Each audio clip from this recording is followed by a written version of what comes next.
He's back. Thurston, right foot kick, down the ground, into the in goal almost. Hodgson cuts it off.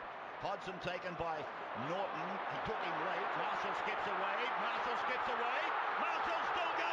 Marshall's got Richards coming up outside. Now inside.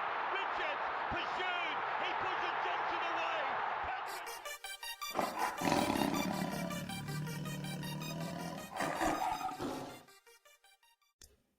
On that note, good evening, everybody. Tuesday, the 10th of March, 2026.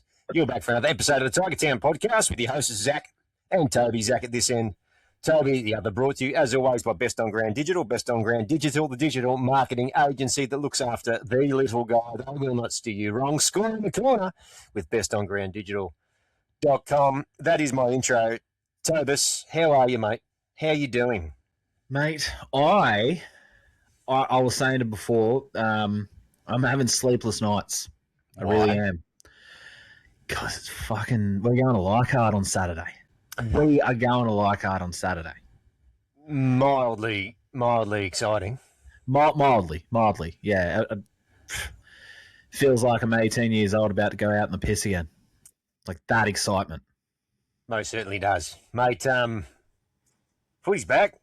Footy's back in a big way. We got a big show today. We got news from Tiger Town. Of course, pathways are up and running and in full force. We've got some team lists across the pathways for Toby to spew out to you as well. Mm-hmm. We're going to address something at the start of the show, mind you. And then obviously we've got a big preview ahead of the Cowboys clash on Saturday afternoon, 3 p.m. Leichhardt Oval. See you on the hill. Absolutely. But very briefly, last week we had a fair few people actually reach out and give us a shout about some of the audio issues we had. Mucho apologio on that one. All on my end, I apologise. Bit of a stuff up, guys, but that happens from time to time. And it was a bit tricky to sort of fix post. So sorry about that.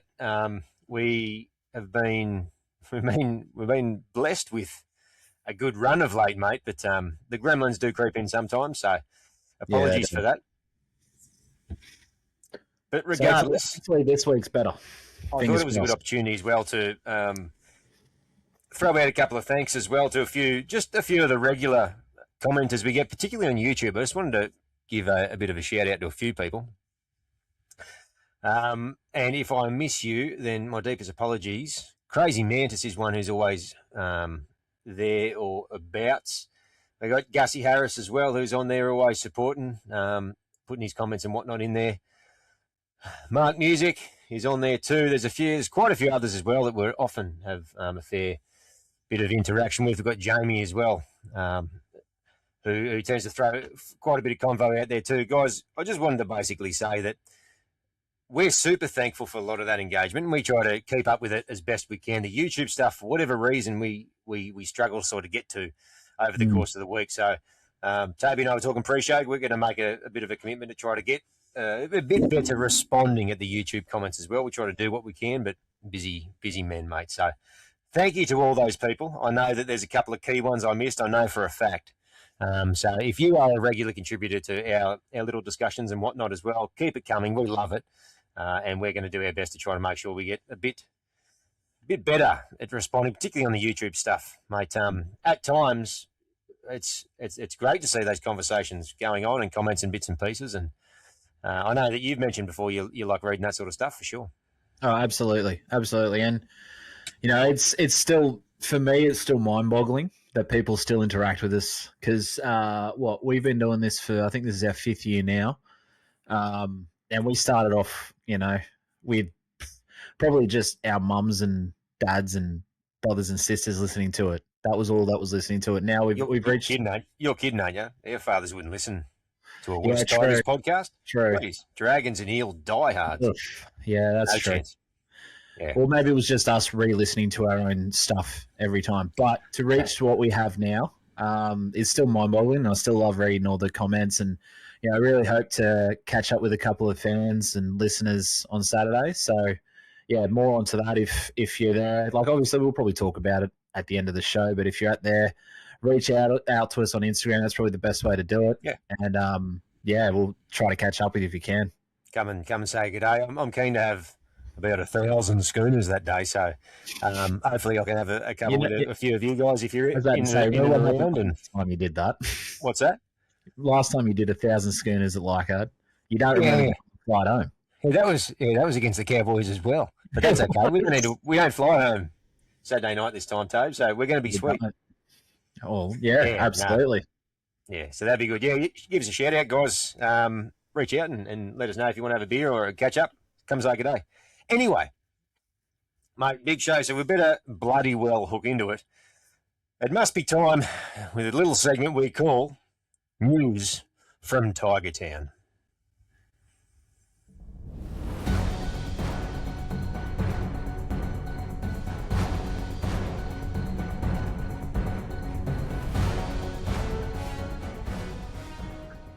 Yes, it is News from Tiger Town, our little segment where we run through all things West Tigers media out there on the airwaves over the course of the last 7 days. And here is what we have for you. There's a focus on Makasini and young Luke Leilali'i getting their chance as they push through. That's on a NRL article there, talking about how Tommy Dearden is also eyeing a quick bit of a rebound himself.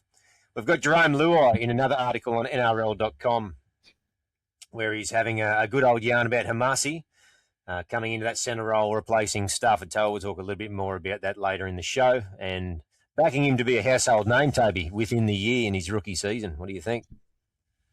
I can't see it any other way, to be honest. I think we've seen enough of him. You've heard more than most people have for years now.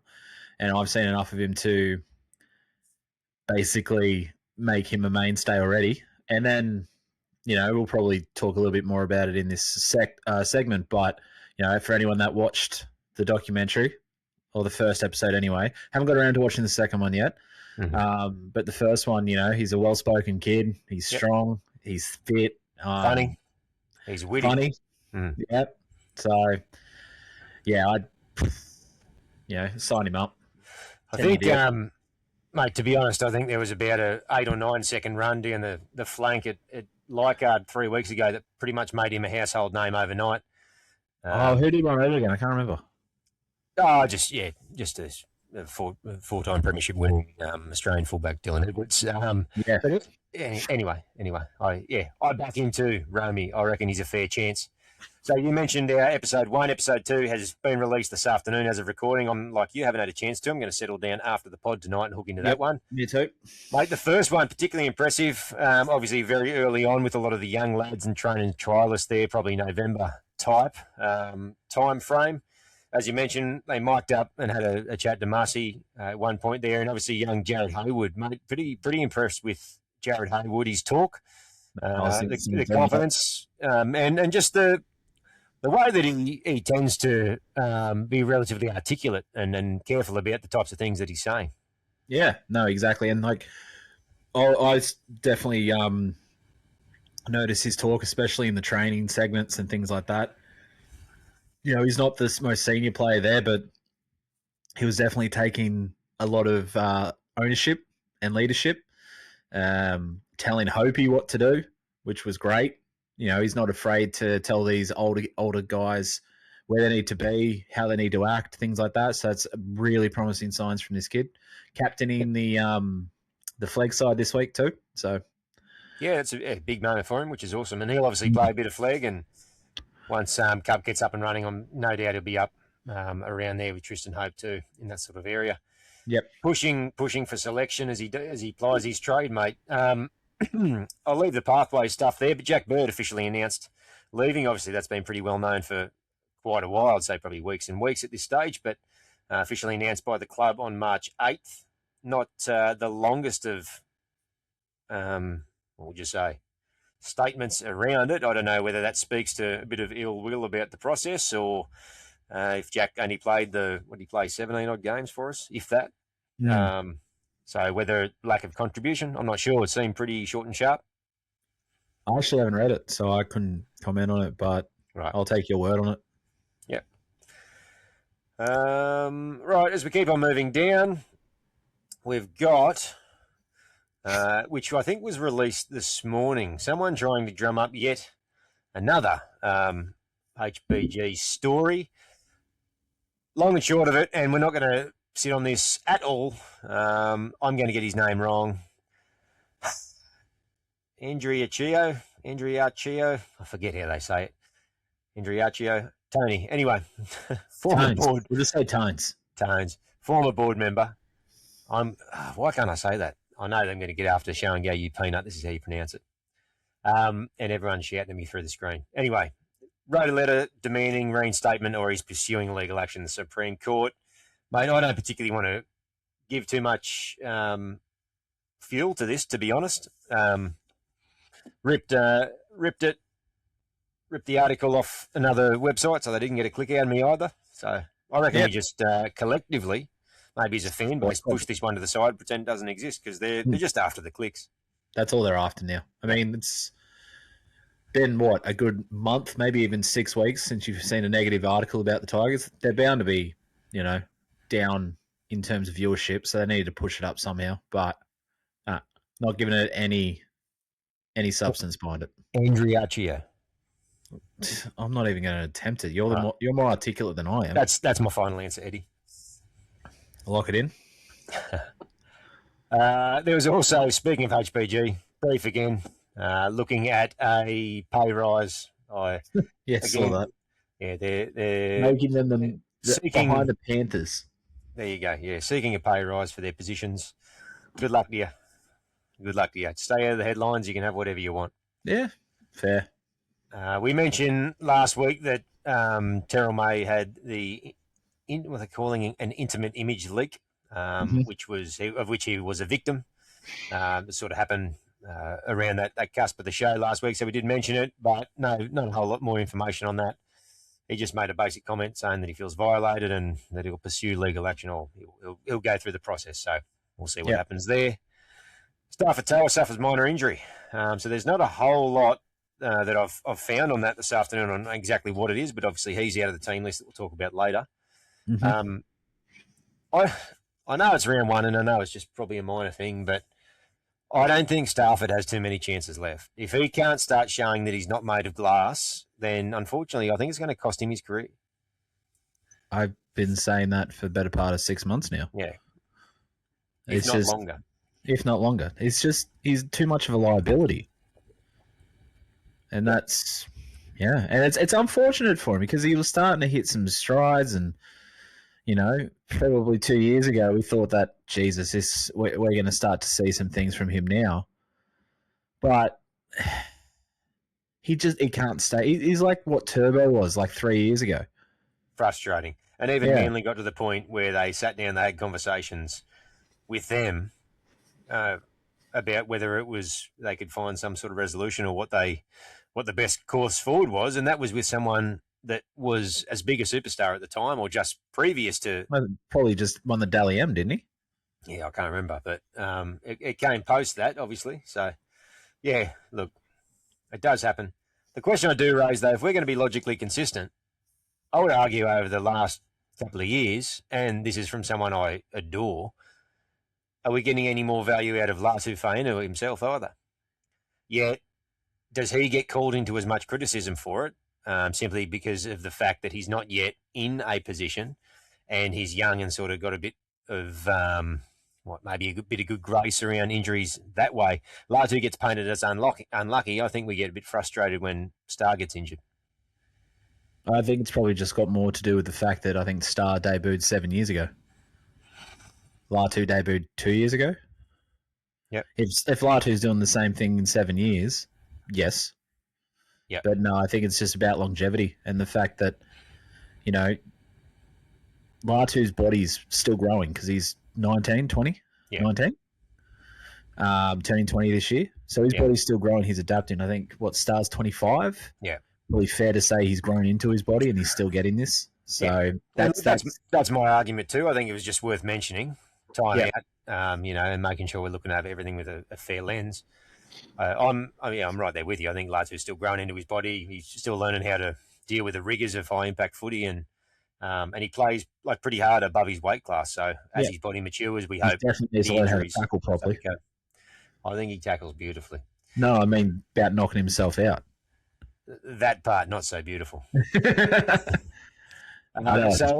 either. There was a bit of a funny story I found, which was a US Rugby League plot.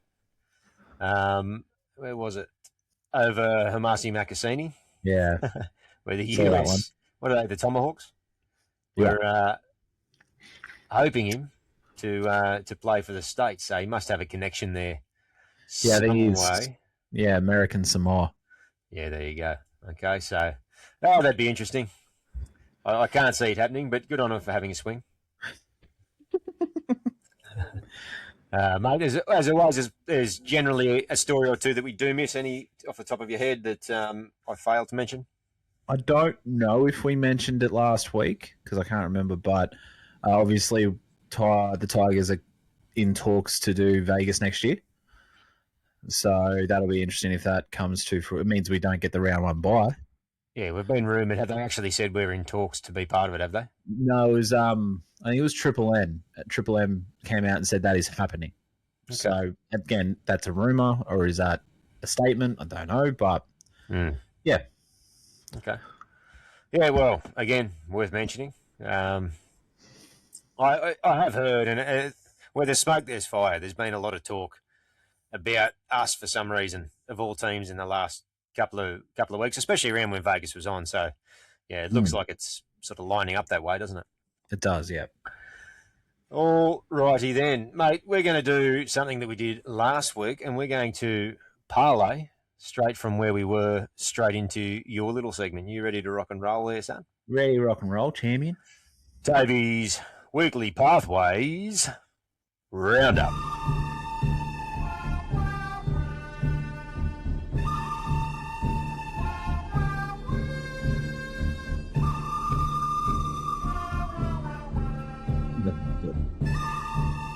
You are a Muppet. It's okay. There's nothing wrong with Muppets. Over you, champion.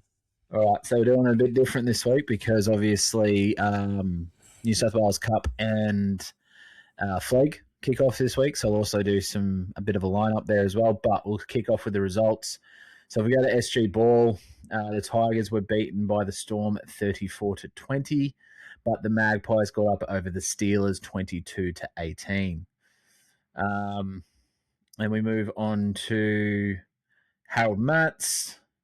Again, the Tigers went down to the Storm 18-16. And then the Magpies actually went down to the Steelers 30-22. Move on to Tasha Gale. So Tasha Gale, where are we? Actually, Tigers had the bye. So they got the points there. They got the chockies. Good to know. And then if we move on to the Lisa Fiola, we ended up beating the Storm 26-14. And then we're going to move on to the last round of the Young'uns. So Laurie Daly Cup, Tigers ended up beating the Steelers 40-8. So I think every team goes into the semis. No, not every team, top four. So Tigers moving to the top four for the semis next week. So it'll bye this week. We've got the Knights down in the Oaks. I have no idea what that is, to be honest. There you go. And then if we move on to the Andrew Johns, we end up beating the Steelers as well, 30-24, which pushes us into the semis as well. So we've got the Bulldogs at the Oaks as well on the 21st of March. So well done to those boys making the semis. And then we'll move on to, I guess, the lineups here. So I was actually really keen to see this lineup in terms of the New South Wales Cup because I was keen of how it was going to line up and what we can kind of see moving forward. So when we go down to the Magpies, number one is Attard. Solomon Sakura is actually on the wing, which is an interesting one. Heath Mason in the centres. They haven't named another centre, which generally means a potentially coming down from the extended bench. So we can talk about that later. You got Tavana on the other wing there, Javon and Iverson Matai, obviously with Jock Madden in the lineup this week. So Matai is playing at number 7. The biggest surprise for me, is Bunty Afoa playing in the front row of New South Wales Cup, not making even the extended bench. I don't know what's happened there. Apparently, from all talks, he was knocking the door down. He was ready to go. Had a good trial games. So don't know what happened there. Lanyon at hooker, Maverick Geyer. Even Maverick Geyer was on the extended bench. He's named at prop. Sukkar, Broadalow, and Captain and Murray lock out the pack with Murray actually captaining the side. I'm going to say this wrong again. I said it wrong before and you corrected me, but Stefanovic. Did I get that right? Ben Stefanovic? Stefanovic. He's Stefanovic. Like Stefanovic. He's actually come back. He played for us back in 2022. And then he was in Team T with the Dolphins. Yeah, because he played with Norths the last few years. Before that, he went to Norths. North's Devils, and then he went to the Bears before that. So, and then we've got Samuela, Aho, and Jack on the bench with Bailey Hodges as the 18. So, that's just, for me, that's such a surprise with Bunty. Such a surprise. So, yeah, interesting pick there is Jasisi Lanyon in the 9. Yep. Made his debut late last year, I think, but he looked real likely in the trials. I really like the look of Jasisi. High energy, high impact player through the middle as well. Can play a bit of lock too, and yeah, he's been going well. So yeah, keen to see how he goes. Maverick Guy playing in the middle is interesting. It might be a bit of a nod to sharing that lock role and maybe having he and Murray interchange there a little bit. Yep. And I agree with you on Bunty. I thought Bunty made my 19 every day. I think he made just about everybody's 19 from what has been happening. My only guess is that he would be there if not for he had to head to New Zealand for the birth of his child. And chance possibly maybe that he's missed the week of training or whatnot, and they wanted to get him maybe a game or two in reserves first. Yeah, just making a guess, or he might genuinely be down the pecking order, and maybe Benji's telling him to earn it. But we'll see. Yeah, but that is at 1 p.m. at Leichhardt. I don't think we're going to go watch that one because I think the boys will want some beers. But I will definitely be getting a Bar TV subscription to watch it. So, beauty. And then for the flag, we've got the Silvertails at Leichhardt on Sunday with Logan Brooks, fullback, Will Craig on the wings, Toto in one centre. Again, they haven't named another centre there. Jack Nicholas, Heath Pritchard, and Bailey Simpson are your halves. Lalahia, Hayward actually captains the flag side, which is great. Yeah. Duncombe, the other Tatua, Lau Pepper, and Leo Tagaga lock out the scrum. This is really testing my vocabulary, if I'm being honest. I'm not the most articulate person in the world, if you haven't noticed. You're doing all right, mate. It's the effort that counts. Philippi Talisao and Tuifua on the bench, but they don't have anyone else in the reserves, which is interesting. So we're just going to see how that actually lines up. But that is on Sunday, and that's on Bar TV too. So I'll be watching that as well. So, but yeah, beautiful. That is the roundup. That's the roundup. That's the list. That's the lot, mate. That is the lot. A lot of footy this week. Really happy. It's back. It's back in a big way. It's back in a big way. You wait that long, and then you get to the point where sort of, the trials come and they go, and you get a little bit of a taste, and then bang, round 2, it's on. It should have been round 1, bastards. It should have been, but hey, we're moving on, mate. Ever forward. Let's rock and roll. Let's go. NRL round 2, West Tigers versus the North Queensland Cowboys, mate. Coming up this Saturday. We line up as follows. Dream Buller is fullback. Tito Taruva on one wing. Taylor May, Hamasi Makasini are the centres. Luke Leilali'i comes onto the wing. Dram Luai, captain and 5'8". Adam Dewey is the halfback. Terrell May comes back into the side at 8. Fanua Pole is the other starting prop at 10. But Apisai Coruscant as the captain and hooker at 9. Samuel Afenu and Kai Pearce-Paul makes his club debut. On the right-hand side edge, we then have Alex Twile locking the scrum. The 14 is Jock Madden. 15, Sione Fanunu. Royce Hunt, Alex Seyfarth, Tristan Hope, the 18, and Jarrell Skelton round out the available interchange bench, the 6-man for the first time. Our reserves, then Maverick Guy, Tony Suko, and Heath Mason. Mate, here we go. We are round one. We're game one. We've got to probably talk about the elephant in the room, mate, which is going to be the key change. Stafford Toa out. Not sure of the extent of any of it yet. I couldn't really find a whole lot. There's been a couple of whispers around, but nothing concrete. What's the whispers? I haven't heard anything. It'd be interesting to see. They've gone with Hamasi staying on the left. They've broken up that lethal left side that we didn't stop banging on about the last couple of weeks. And they've put Taylor to the right. Our only other option really was to throw Patrick Herbert straight on the right and leave the left unmolested. Do you think they've made the right call? That's actually a good question. Where was Herbert in the New South Wales Cup side? Not sure. That's interesting. Well, I was the one calling for that, if you remember. I was the one calling from day dot. Were you calling for Taylor to the right? Mm-hmm. Yeah, and so I think it's been out of necessity, I think, hasn't it? It has been. But I'm actually really excited to see how it go, just for the fact that that's been my suggestion. As I thought that, while Massey has clearly shown that he can play the wing and play it well, I think he's just so much stronger in the centres. So, yeah. I think it's for me, I'm really excited to see it. Cowboys, mate, line up like this. Drinkwater at fullback. Braden Burns has just been downgraded, so he's available and will play on one wing. Mm-hmm. Taulagi is the other wing. We've got Purdue and Tom Chester in the centres. Jake Clifford is the 6. Dearden at halfback and captain. You've got Cohen Hess and Tamalolo as the starting props. Reid Marnie at 9. Helam Lukey is the second row option with, he's on the right, I think. And then you've got Sam McIntyre.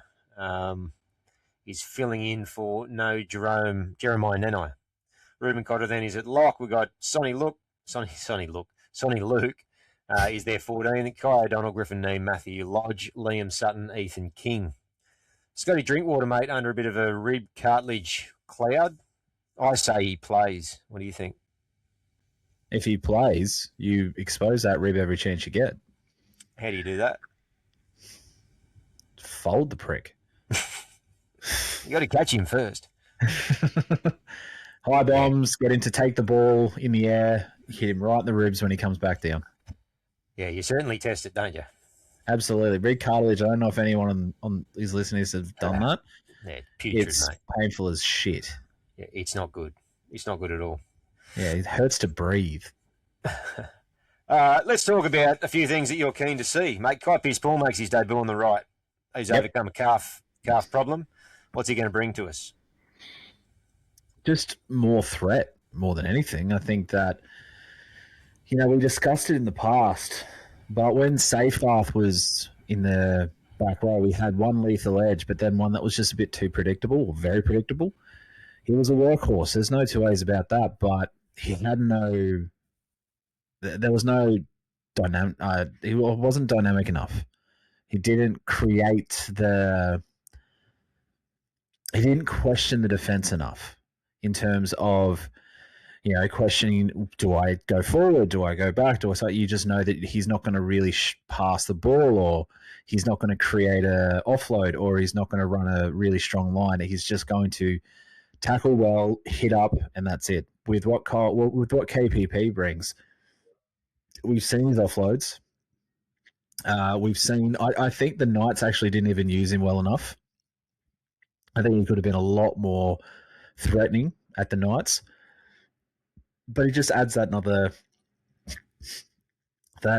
extra level of uncertainty from a defensive perspective, because you just don't know what he can do.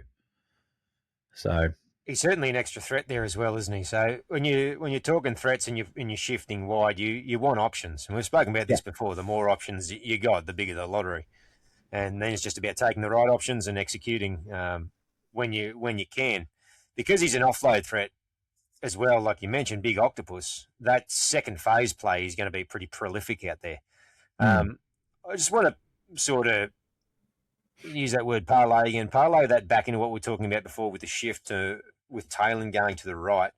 I've mentioned before that if one of the two were to move, it was only Taylor for me because he's a more versatile, complete footballer, as much as Marcy can play both.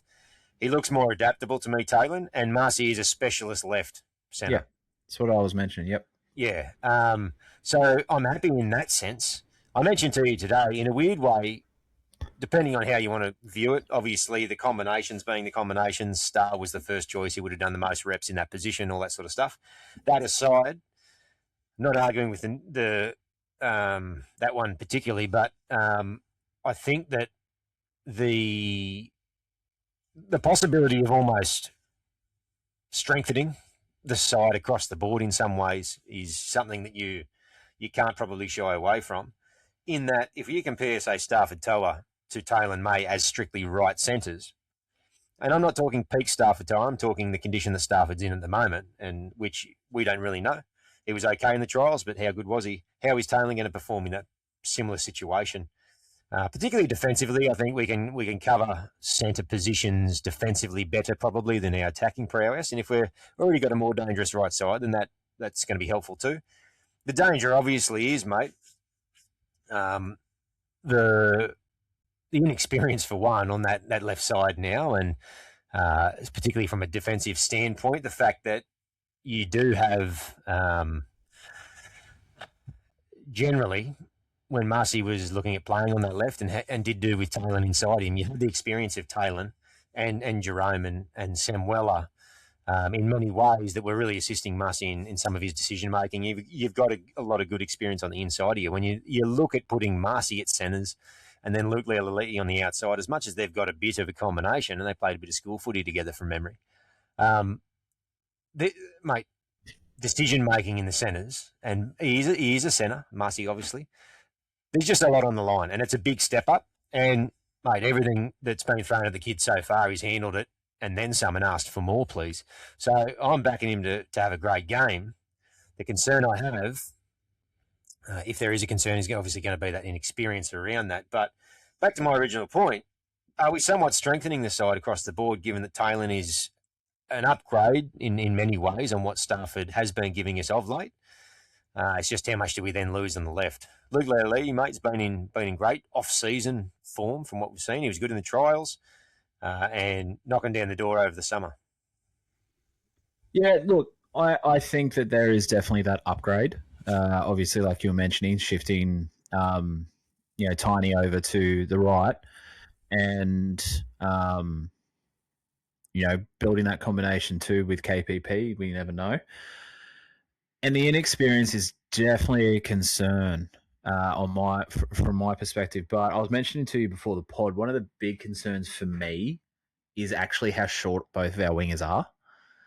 And you were mentioning before that Braden Burns has been cleared. So he will be lining up. And for me, that's a good thing. I know you're saying he's been in good form. He's been strong. But he's also, so I think Tito is 182 centimetres and Luke is 175 centimetres, where you got Braden Burns, who's 183, and then you've got Tulangi, who's 185. So there's not a huge difference. But if Braden Burns exits, they will bring in Robert Derby, and Robert Derby is 193 centimetres and great in the air. So for me, that was actually a win to get Braden Burns in. Now, I might eat crow by saying that, but it's, for me, that was my concern, was how short our wingers are. Now, I've seen enough from Luke to know that he can handle a job. I've been critical of him in the past. I think that there were times when his inexperience definitely played a part in a few poor decisions being made. But again, like you said, according to all reports, his off-season has been spectacular. Like, the Bears are getting a bloody good player. Yeah, bloody oath. And his work out of the backfield's huge too.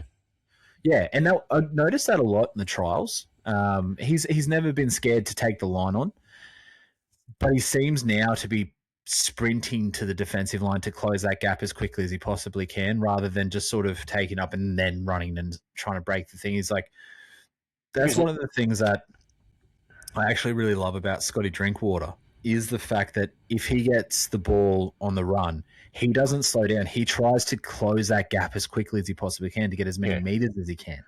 Yeah. And I really like that about Scott Drinkwater. And that's something that all fullbacks should do. Take the meters on offer immediately. Should do, but don't do. Teddy was pretty good at it too. Dylan Edwards is another. They just turn and go. They sprint straight back at him. Mate, talking about the short winger situation, load of variables, and I sometimes shudder at heights. The Robert Derby one is clearly a good point because he can leap too, and he's compared to them, he's clearly a bigger unit. Yeah, so that's a good point, I think. Luke and Tito can jump, and the difference in height between them all really is pretty minimal. I think Luke's actually looking a little bigger this year. I don't know how often they update their heights. I don't know if it would be every year. Hey? I think he's 90 kilos. Yeah, there you go. He's heavier than Tiny. And I don't believe that Tiny's only 88 kilos himself as well. He's built so.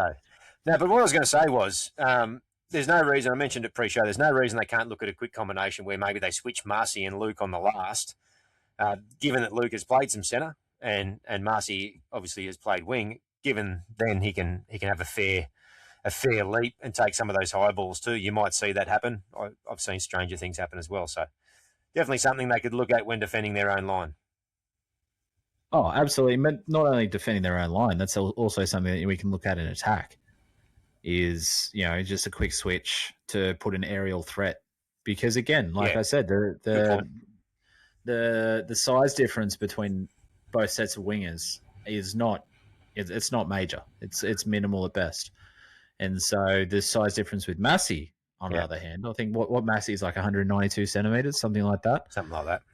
So, that's also something as well. But I think, like you said, there's a lot of variables that can happen, that probably will happen in this whole situation. The inexperience could play a part. The height could play a part.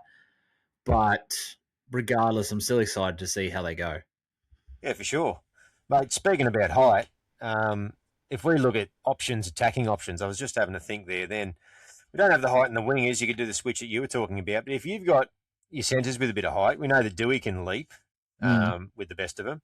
And then you've even got your second rowers with height too. Sam can jump and catch, and KPP is, 8 foot sticks. Yeah, 100%. He's, what's the one in Abu Dhabi? Burj Khalifa standing there. I don't know. If it hasn't been hit by a missile yet. But what? Nothing. Hey, it's happening, mate, whether you like it or not. Anyway, some of those short mid 2/3 bombs. So the ones that land 5 yards either side of the post and look for a 5'8" half second row of a centre to come in, particularly a centre coming in on that 45. Yeah. I like the odds of Sam getting a jumper, even aiming for KPP Dewey. I could see a switch to the left, Jerome then kicking back, and you're having the likes of Dewey and Kai Pearce-Paul jumping up on the right.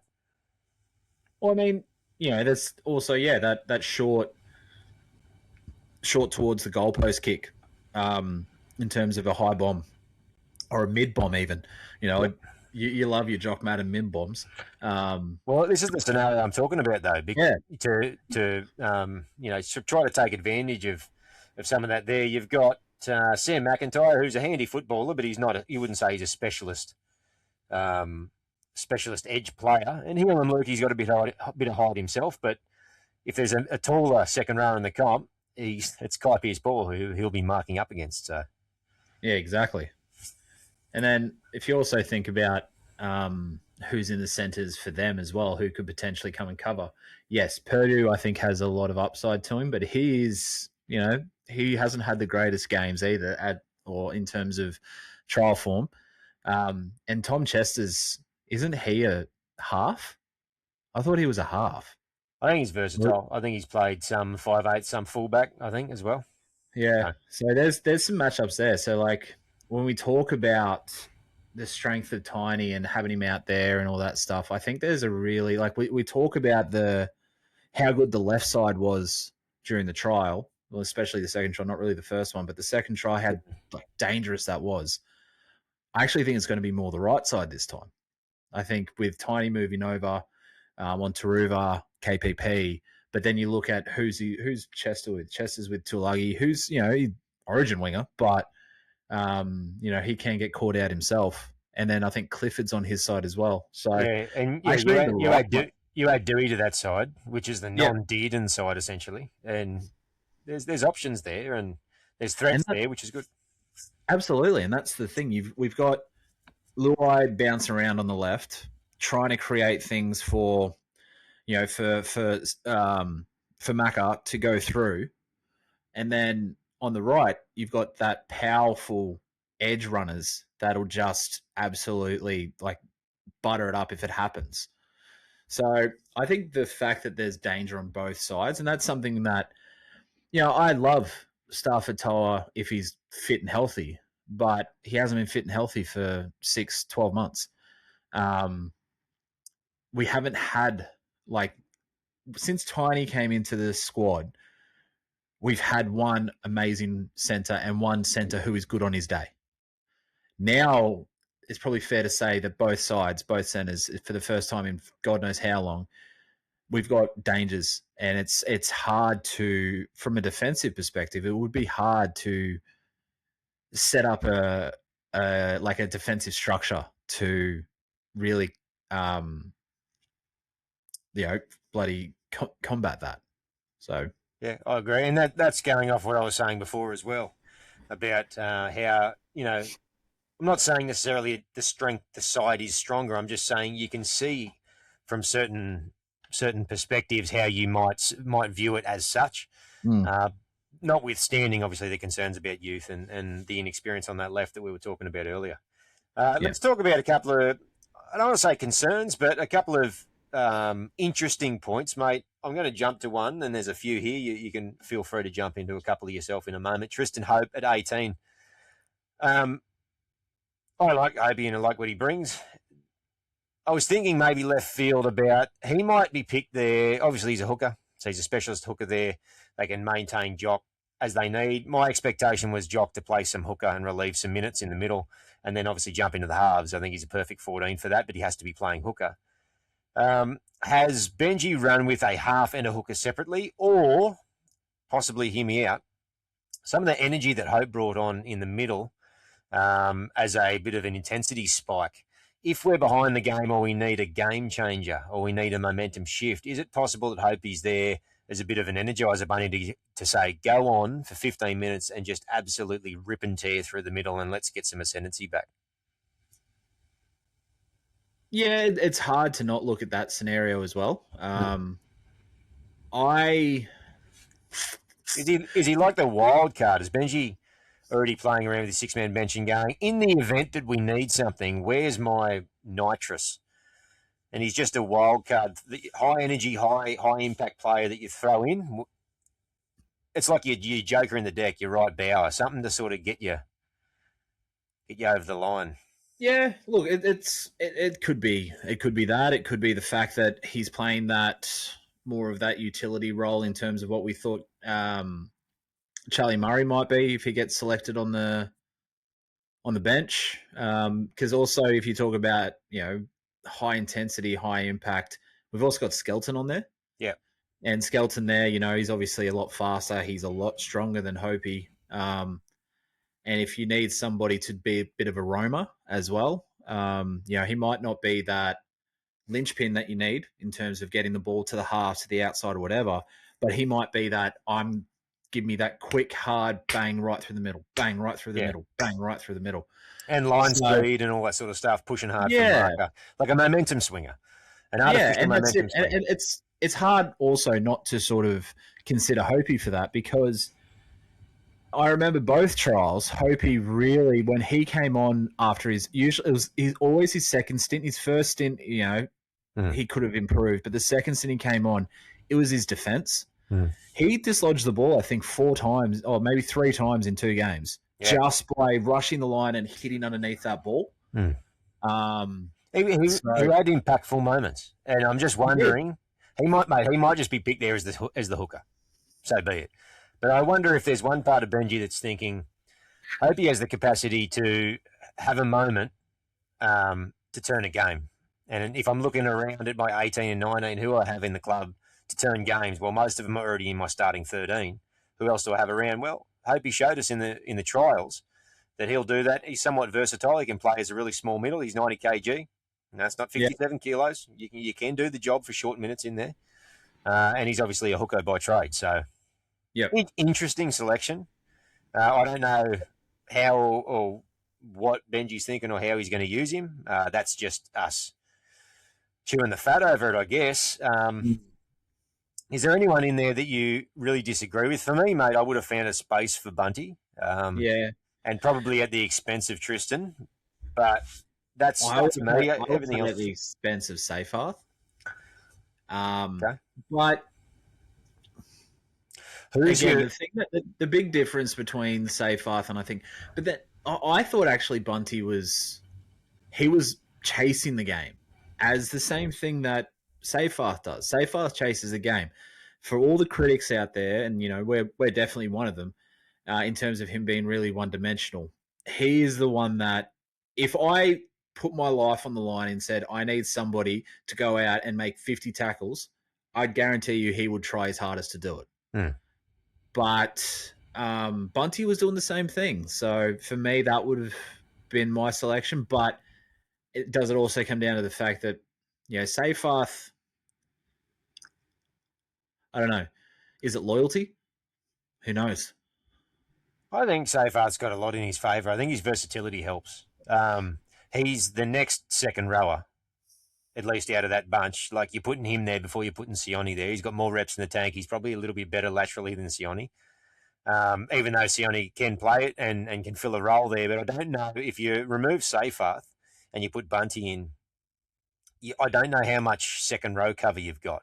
You've got Sione, obviously, that can play there, but then you've got Royce Hunt, Bunty, Afoa. You'd put my man Skelton in there, but which is where I want him to train to play, but he hasn't trained it. Well, not that we are aware he hasn't trained it. Anyway. Yeah, he's a winger. So interesting. I think that the versatility actually gets him there, and it's going to be interesting, this 6-man bench, mate. Like, some weeks and some players, I think we're going to say that the versatility gets in their way. And I mentioned that with Charlie Murray, in that if you can fit better specialists, that will hurt you. But I think in this situation with Seyfarth, the fact that he can play, well, not only second row as cover, but he can play prop, and he's been doing some locky stuff as well. And I think that him coming into the middle and pushing Twal into the prop rotation, him sort of pushing in and becoming that shifting, distributing lock a little bit. And I'm not making any comparisons in the Isaiah Yeo mould to some degree. We've seen a little bit more of it. So, yeah, I think that's it. And I think that is a way to fit an extra prop in by starting with that heavy middle. That seems to be something that Benji's a fan of. Yeah, that's fair. And that's it. Like, 2 years ago, I would have sat there at this point and saying, how is he getting picked over these other people? But again, I said it 2 years ago and I said it last year. He has been one of the biggest improvers over the last 2 years. He's he's got majority of that shit out of his game. And when he's used correctly, in terms of you copious amount of times you've mentioned it, he's like a bloody golden retriever when he gets on there. Chases everything, does everything, all that stuff. But I get what you're saying there. The big one for me, and it's not the fact, because obviously he was always going to be selected, but the big one for me is Terrell May, with no games under his belt. Apparently was been nursing a sore back. I don't know how fit he's going to be, so it'll be interesting to how many minutes he gets through. He was also, like, self-admittedly heavy over Christmas. Yeah, exactly. Yeah. Terrell always surprises us. I've learned something. Never doubt Terrell May. He'll come out and probably play 80 minutes, even though we're trying to reduce his minutes. But yeah, probably. And run for 300 metres. Yeah, I understand exactly what you're saying. Outside of that, we mentioned some of the positional shifts. Mate, for me, I got to see something out of Buller, hey? Dry form doesn't mean anything, but I don't need to see it out of Buller this game. But it's getting to the point where, like, he's got so much potential as a player, and we want to sort of start seeing it put together. We've seen so many glimpses of it. They've had a full off-season together. They've all been fit and firing for the entirety of the off-season. really we should see a pretty slick unit, and hopefully those few areas of Dream's game that in the past we've noted that he could look to improve, particularly his attacking shape and where he's moving, how he shifts, how he straightens, and when he straightens his pass options, that sort of thing. I'm looking to see some improvement there, and hopefully we do see. I just want things, mate, to look a bit smoother. And I know it's our round one effectively, and so there's going to be teething issues, no doubt. But we'll be able to tell if there's different shape there through Jerome and just a few little bits and pieces around that. I fully back him though, mate. I think he's a humble, dedicated young man, and I think he's going to do a great job. But in a lot of ways, I'm hopeful that it's going to come sooner rather than later. Oh, absolutely. And we all know my thoughts on Buller. We all know that I can see the extreme potential. But the lapses that I see it's becoming glaringly obvious. And, a perfect example is in that trial that he played 2 or 3 times, he just was too deep and the pass was perfect. It was on, but he didn't get there quick enough. And we know he can get there quick enough. He's super quick and he moves so smoothly.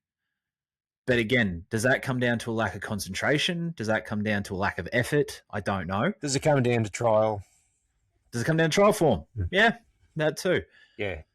Yeah, there's no panic stations around any of it. No. I agree with you. Like, if we're still talking about things not clicking and those swing structures and second man plays and those sort of bits and pieces, and his positional play still looking clunky 2 months into the season, then I think it's probably worth analysing a bit closely then and seeing, is he going to be the player that we hope? Fully back him. Fingers crossed it will. I've got no doubt he will. He'll come out and put 3 on him on the weekend. And he'll probably goal kick too. Yeah. Do it all, look directly at us and say, told you I'd fucking do that, and I'll be happy. Number 14 is Jock Madden. If our halves stay healthy, touch wood, does he get on the field, Jock? And if so, how are we going to use him? Or does he just cover? Yes, I think he gets on the field. Sorry. I thought you meant in the halves, but he'll get on the field as a happy replacement. Yes. Oh, so he'll come on and play hooker? Yeah. Okay, so Hopey then you think he's not there as the hooker. You think he's more that versatile, quick middle? Yeah. I think he's what we expected Charlie Murray to be. Yeah, okay. Someone to flip the switch. Or just somebody that can cover basically anywhere in the pack. Because he can. If he wanted to, like he was running even last year, there was a couple of times he got slammed for it, but he ran like a prop at some times. Like ran to the defensive line. If you had to, he could do a job. He could do a job. And that's what I think he is. We've got one player there that can basically cover everyone in the halves, including the hooker. We've got your front row rotation. We've got one player there that can essentially ensure that we can find somebody to cover every position in the back line in Skelton. And then, you got Hopey who can, in a pinch, cover everyone in the front forward pack, including hooker. Yeah, okay. So you think Jock will get on and do minutes for Appy? Sione will come on and into the middle rotation with Royce? Yep. Seyfarth will probably jump into that lock role and finish out the game with Twally jumping into prop. Probably. So barring anything unforeseen, we expect 1 to 17 to probably play. I'd say so. And again, like you said, unless there's an injection needed, there's no need. Like I would probably say that if there is, well, that's a good question. I won't say it. I want to put it to you. Let's say that there is the need for injection, and they use either Hopey or Skelton. Doesn't matter who. Who out of that 19 doesn't get used or out of the rest of that 19 doesn't get used? Because isn't that the way it goes? It's once you use the 4 from your interchange, that's who you have to roll with. Yeah. The fourth player that you use is the final player you can use. So let's say that midway or start or 3/4 of the way through the game, we need that injection, and he uses either Skelton or Hopey. Who's the one that misses out? I think it depends upon the game, and I know that's a cop-out. It is, because I asked you a direct question. Now answer the question. You're not very good at this. Just take a breath. Don't berate the people you're interviewing, Toby. Don't berate the people that you're interviewing. Yeah, look, I think it depends upon the situation. I know that is a cop out, but I think there's like Sione will play. Sione comes in to the rotation, so it's probably someone like Jock, and you probably play Appy for 80. Okay. If it's Hopey that comes on, he then just takes Appy's minutes in lieu of Jock, and you hope that the half doesn't go down. I think they're probably going to have to hang on to that third rotation for a little while, and so given that Seyfarth is most likely probably to come into the lock position early, or at least at that sort of 20-minute mark to start that prop switch with 12, you probably sit on Royce. You either sit on Royce or you sit on Jock because, I don't know. I'm thinking it through. It depends what they're going to do with Appy's minutes too. Like we're all in agreement, and I think Benji may have even said like Appy's minutes are going to be reduced. So when are they reducing him? Is he going to play the first half and then have a break a bit into the second and come on late? Like are they going to play 30 minutes of him and then bring someone on? What about you? Out of those 6, or let's assume 4 plus 2 wild cards. Who are the first 2 that you think, or 2 of them that you think definitely play most games? Out of the 4 first interchange. It's hard to go past what you said in terms of Sione and Seyfarth. Yeah, so you probably sit on the other 2 and then you see how we're going heading towards half time. Do we need Royce to come on for impact? Or is Appy struggling, need minutes? Yeah, I think so. And that will then inform Gerald or Hopey too. If it's an early game injury, then you know where you're headed, you know what you need. You know what I mean? Yeah. But if the game's going normally and then it happens late game, you're sort of left with what do you do? And then how long do you sit on that last person? That's the other thing too. Are you saving maybe Hope or maybe Skelton for the last 15 minutes of a game? Well, again, it depends. So we're sort of unpacking it in real time just to how deep and strategic it can get. And I'd love to have the whole point, isn't it? Yeah. The whole point of the 6-man bench is it's not just let's just go with 3 forwards and a hooker. Yeah. But what I'm saying and what several other people have said is the more I dive into it, the more strategic it can become and the more possibilities are there. You think, we're just adding 2 extra people, but I think it actually opens up an awesome world of something that could be almost, and we might have mentioned this before, some sort of weird blend between the statistical component of NFL and the free-flowing nature of rugby league, because you're going to have strategy come into games and you're going to have times when you have to deviate from that. But you're going to get situations like I postulated that Hopey's an Energizer bunny that they're looking to have up their sleeve for 15 minutes of fury at the 60th minute. That might be Benji's little silver bullet that he's got up his sleeve, and that might be a plan they go with. I don't know. But I think it's going to be pretty complex. It's going to be fun to watch it unwind because different coaches are going to have different approaches. They're going to use it different. Pretty cool. I wonder how the Walker brothers would use it. They'd find something left field. They'd find something really good to do, wouldn't they? Oh, my God. They'd have somebody in there just to do backflips. They do no interchanges, and then they'd flood all 4 at one time and just put 4 fullbacks on in the middle or something. And then win the comp. Oh, they would. Yeah. I love innovation. I actually think this is going to be one of the best things the NRL has done in a long, long time. I think so. Yep.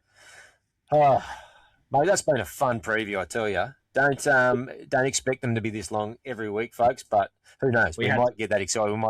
We also had to fill time. Just remember that too. There's no filling here, mate. This is no filling here. All killer, no filler, mate. All right, so, we got to do it. Do we win? Yeah, do we win? Fucking oath. We're getting retribution for last year. I'm going to stand on that same blade of grass and be so abusive. No, I'm not going to be abusive. But I think we win. I need to find a spot on that hill where I'm not blocked by somebody taller than me because that was really annoying. Yeah, mate, I think we win. I think it's going to be tight early, but I think we're going to catch a bit of fire at home. We're going to look good early. I think we're going to do it for like 42-16, 42-20, something like that. Please. Yeah. Yes, I'm going with winning as well. Yep. And I'm going with winning comfortably, but I'm not going to go against the 40s. We're going to go 32-6. Nice. Good defence. Yeah, I want to see some solid defence. We saw some good defence against the Panthers in the trial. We did, yeah. And as we know, trial form means diddly squat. Everything. Titans beat Melbourne, then got flogged. Parramatta won the thing. Now they can't win the comp. Sorry, Dad. Oh, it's all right, Tezza. Poor buggers. Mate, bold prediction time. I'm going to go first. You go. Marcy is going to have 2 try assists because he's going to put Luke on for 2. I'm going to go the opposite side, and KPP is going to score a double. He's going to score. Okay. Yeah. How many has KPP scored in his career? That's an interesting stat. Let's have a quick look. KPP. 3 tries in 44 matches. So he's going to score. Oh, the Knights didn't use him well. 66% of his whole total try scoring effort. Beautiful. Mate, sounds pretty good. Hey, I'm pretty keen, mate. We're going to fly down to Sydney on Friday evening.